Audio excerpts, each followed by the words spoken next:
Jason, you know, a lot of my friends have small businesses. Mm-hmm. And of course, a lot of our real estate friends definitely have small businesses. And one of the things that for me was so difficult is I'd been in real estate maybe about 3 years, and I got my first really large tax bill. Now, what did I need to do immediately? So one of the things you want to do when you're self-employed is incorporate. So you want to actually form a corporation. Now that becomes a separate business entity.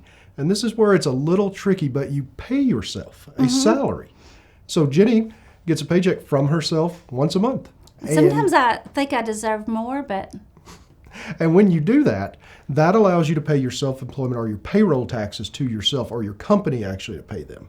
Once a reasonable salary is met, anything after that is not subject to that pesky 15.3% self-employment tax. So for self-employed individuals, huge tax saving opportunity that's perfectly acceptable by the IRS. And it's not hard to set up. In my case, I set up an S Corp. It wasn't super hard to do. What is the, I can't remember what the cost is. What's the cost to get that set up? It's done through the Georgia Secretary of State website, and it's $150.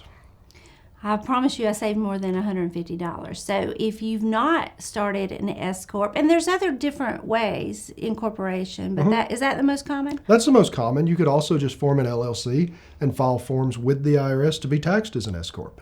Okay, so, but if you have questions on that, could they call you? Absolutely. And your phone number? 706-409-3593.